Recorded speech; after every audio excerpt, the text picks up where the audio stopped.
Bonjour, Monsieur Obey Choy, Boubacar. Quelles sont les raisons qui vous ont poussé d'aller étudier en France? Moi, je suis animateur culturel de formation d'abord. Et voulant me perfectionner pour être en fait, plus compétent dans mon domaine qui est la culture, j'ai décidé d'aller me former en France. Car j'ai fait le constat qu'ils sont beaucoup plus avancés dans le domaine culturel et patrimonial où j'ai décidé de faire carrière.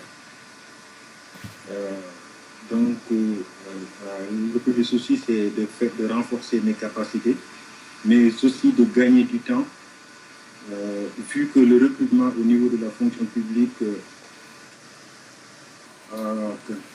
c'était la première question. La deuxième question, vous avez fait quel centre d'études au Sénégal? Moi, d'abord, j'ai fait mes études à Hambourg. J'ai eu mon bac au lycée Demba Diop. Après, j'ai fait 2 ans à la faculté des sciences juridiques et politiques de l'université Cheikh Anta Diop de Dakar. Et comme ça ne donnait pas beaucoup de choses aussi, on m'a renseigné sur le concours qui se faisait à l'École nationale des arts de Dakar et qui formait des animateurs culturels pour 3 ans. Cette formation de 3 ans forme des cadres de la culture, en fait, qui ont pour mission d'appliquer la politique culturelle du gouvernement au niveau du pays et aussi bien au niveau du pays qu'à l'étranger. Donc, comme la Maison de la Culture d'Outasek, l'Orchestre national, le Festival national des arts et culture, dans les centres culturels régionaux, mais ils ont aussi la possibilité d'être affectés dans les ambassades comme attachés culturels. C'est à la sortie de l'ENA que j'ai été affecté d'abord à l'Orchestre national, puis à la Maison de la Culture d'Outasek avant de venir ici pour étudier. La troisième question, comment avez-vous atterri dans l'université Sorbonne. De la Sorbonne? Oui. Bon, je ne sais pas, je devrais d'abord parler du master, parce que là, je suis en master technique du patrimoine, territoire de l'industrie.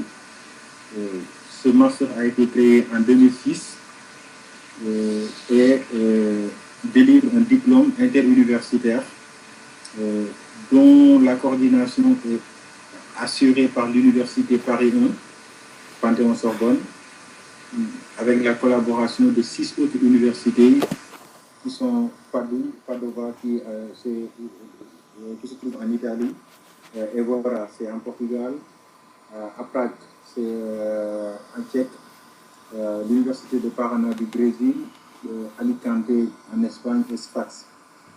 C'est un diplôme qui relève du master du programme Erasmus Mundus. Je crois que à l'université Cheikh Anta Diop déjà ils connaissent ce programme. Comment j'ai atterri ici, c'est pas sélection. Il y a un dossier de candidature actuellement. Ceux qui sont intéressés, je ne sais pas, peut-être pour cet art, le dossier de candidature va être clôturé le 31 janvier. Il y a des Sénégalais qui sont en train de postuler.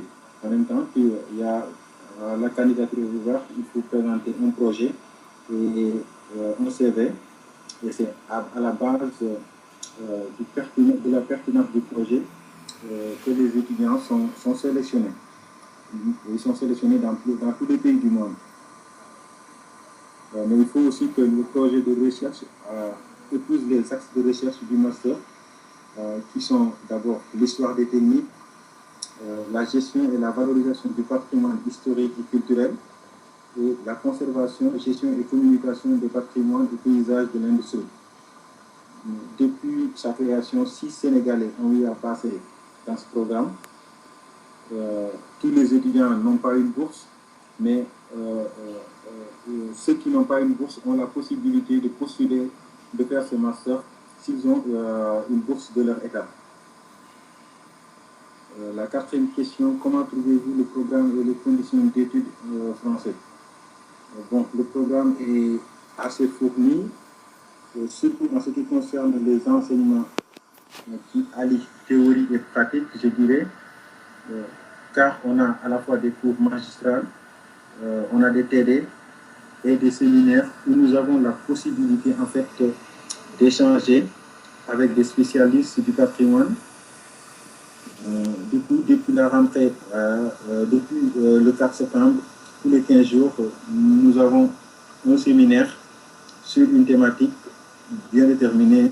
On a eu à faire des séminaires sur l'archéologie, la culture, l'industrie. Et ce n'est pas des gens qui... ceux qui présentent ces séminaires ne sont pas seulement de l'Europe, c'est des spécialistes qui viennent d'Afrique, d'Europe et partout dans le monde. Les conditions d'études... Comment trouvez-vous le programme et la condition d'études français?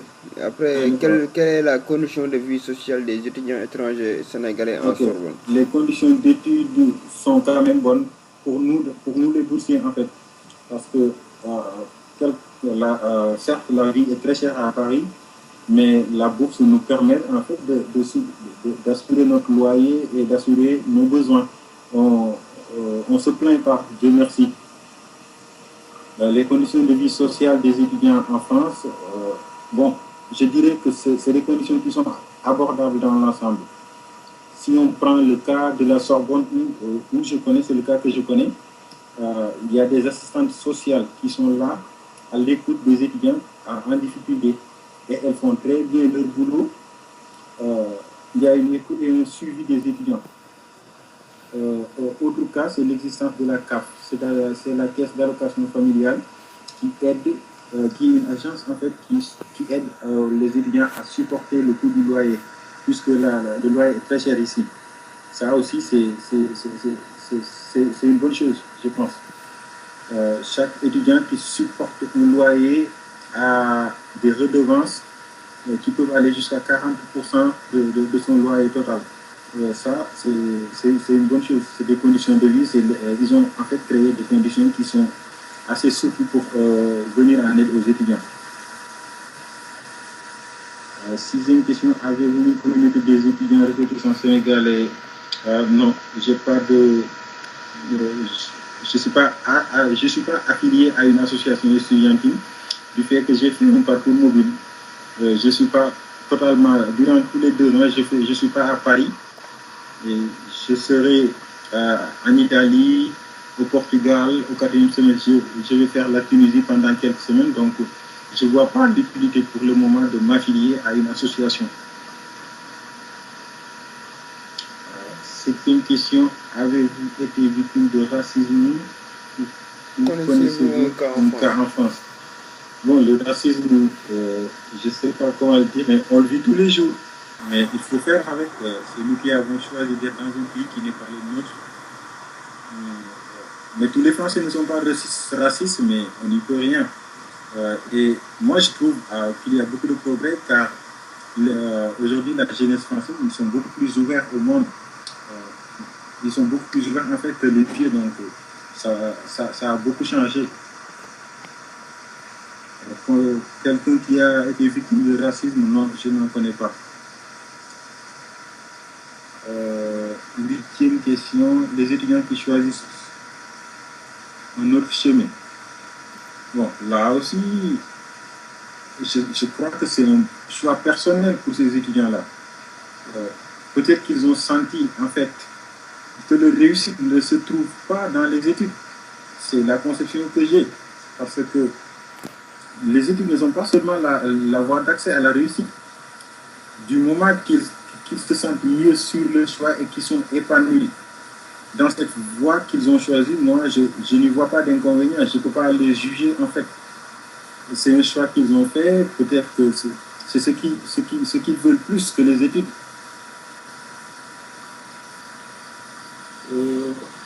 La fuite des cerveaux. Comment analysez-vous la fuite des cerveaux? La fuite des cerveaux. Bon, avant de parler de fuite des cerveaux, d'abord, je sais, peut-être devrions-nous en fait parler de constat, du constat. Moi, contrairement à la question précédente, c'est-à-dire les étudiants qui choisissent une autre voie pour la réussite, la fuite des cerveaux, comme vous avez l'habitude de le dire, relève en fait de la différence des environnements, je pense, des environnements de travail. En France, serré. Mais n'empêche que ça offre en fait beaucoup de possibilités aux salariés. C'est de bons salaires, des avantages. Donc, c'est des conditions qui sont créées en fait pour mettre les gens pour ne pas que les gens soient dans le besoin ou qu'ils n'éprouvent pas le besoin d'aller voir ailleurs. Au Sénégal, c'est le contraire qu'on a. Les conditions ne sont pas réunies. En plus, le marché du travail est très serré et c'est en fait quelque sorte un paradoxe. Quand le marché du travail est serré, cela doit s'expliquer en fait par des conditions favorables pour que la demande soit aussi forte. Mais on n'a pas ça. Mais c'est vrai aussi qu'on ne peut pas comparer la France au Sénégal. Mais cela ne doit pas être en fait une raison, je dirais, pour les entreprises sénégalaises de ne pas tenter ou d'essayer de créer les conditions pour inciter des étudiants à revenir au pays pour servir le pays. En dehors de cet effort aussi qui doit être consenti et par l'État et par les entreprises, les étudiants du Sénégal qui sont à l'étranger doivent aussi y mettre du leur. Ils doivent savoir aussi, il doit y avoir un minimum en fait de patriotisme, je dirais. Le salaire qu'on gagne en France, on ne peut pas le gagner au Sénégal. Le Sénégal n'a pas les moyens de payer ça.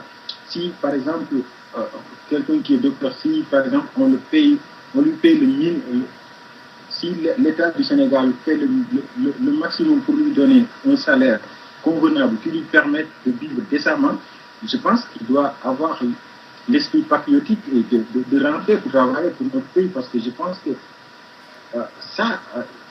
que personne ne le fera à notre place. Il faut que les gens aient le courage de rentrer au pays et de travailler. Moi, c'est la conception que j'ai de cette notion de cerveau. Pensez-vous que l'État doit changer son système politique pour le programme d'emploi de la jeunesse sénégalaise? Je disais que la question est un peu ambiguë parce que système politique, ce système, nous l'avons depuis 1960, ça ne peut pas changer du jour au lendemain. C'est un système qui a montré en fait des réussites et des échecs. Mais je pense que le rapport, ce que l'État doit changer en fait, c'est de faire croire aux populations qu'il peut tout faire. Moi, l'État ne peut pas tout faire. C'est pas possible. Encore moins dans un pays comme le Sénégal. Ce qui doit changer en fait, c'est l'environnement, juridique en fait. Je crois. C'est l'environnement juridique qui doit être changé par l'État. C'est un environnement qui doit être allégé en fait pour permettre aux jeunes d'entreprendre des choses. Mais aussi les médias doivent aussi aider à cela. Au lieu d'abrutir les populations, de ne leur parler que de politique, de ce qui se passe dans tel parti ou d'autres, les médias doivent aider la population sénégalaise par une conscientisation en fait. Du coup, l'État a le droit de créer un environnement des affaires adapté d'abord à nos réalités socio-culturelles et non copier sur d'autres modèles. Voilà. La question que la vision que j'ai, c'est que l'État doit promouvoir l'entrepreneuriat, créer un environnement favorable à l'entrepreneuriat dans tous les domaines.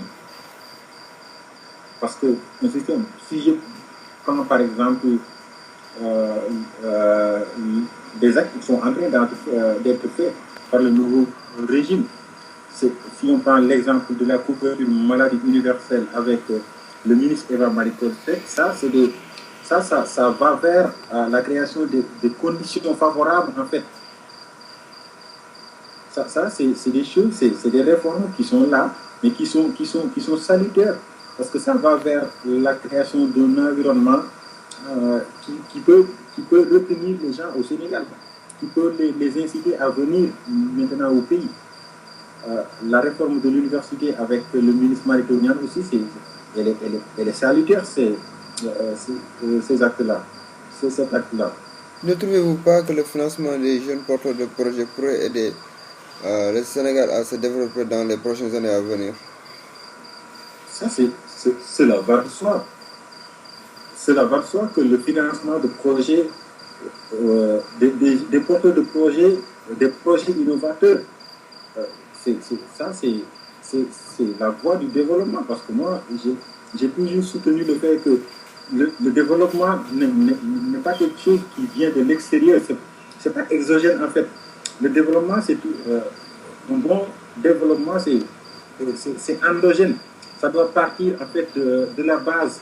Ça doit partir des populations, de l'initiative des populations. C'est en cela que les gens auront une conscience de leur en fait de leur rôle sur l'économie, sur le développement d'un pays. Donc moi je ne peux que applaudir si l'État demain met en place un système de un système de financement des projets des jeunes. Ça ce serait super. Mais il faut aussi auparavant inculquer aux jeunes la culture de l'entrepreneuriat. Parce que nous, au Sénégal, on n'est pas entrepreneurs. On aime trop la sécurité. Pour nous, la majeure partie des Sénégalais, s'ils ne sont pas dans la fonction publique, non, ils n'ont pas encore réussi. L'entrepreneuriat, c'est ce qui développe un pays. C'est quoi votre dernier mot? Moi, je disais que c'est vraiment un plaisir en fait de parler de l'exercice des études que je suis en train de faire à Paris, mais plus de parler en fait des questions qui concernent le Sénégal, qui concernent la jeunesse sénégalaise, qui concernent les problèmes que rencontrent ces jeunes qui ont été formés à l'école, qui ont les compétences aujourd'hui de faire quelque chose, mais qui n'arrivent pas à trouver en fait qui n'arrivent pas à trouver en fait le cadre idéal pour exprimer, pour faire quelque chose pour leur pays. Bon, je leur dis que c'est difficile, mais ce n'est pas impossible. Il faut que les gens arrivent à parler le même langage, qu'on mette de côté les querelles. La politique là, je pense que le Sénégal aujourd'hui, c'est la politique qui nous retarde en fait. Et moi, c'est les médias en fait qui ont abruti les populations. Parce que quoi qu'il en soit, il y a des projets qui sont à l'université, qui sont dans les bibliothèques de l'université qui dorment là-bas. Ils n'ont qu'à parler de cela. Ils n'ont qu'à interroger des étudiants. Que ces jeunes mettent au profit de l'État et de la population ce qu'ils savent. C'est ça mon dernier mot. Et merci à vous aussi et à cette initiative concernant ce site. Pour aussi, avant de clôturer cette émission, qu'est-ce que vous pensez du site étudiantsen.com? Bon, une bonne initiative quand même, une très belle initiative qui, si elle est vraiment creusée, va donner des choses extraordinaires dans ce domaine parce que c'est déjà quelque chose de pouvoir créer un cadre de rencontre et d'échange pour les étudiants, ceux qui sont au Sénégal, d'autres qui sont dans les autres pays, de pouvoir discuter des problèmes qui concernent notre pays, c'est déjà quelque chose. Vraiment, chapeau à vous. Merci. Merci à vous.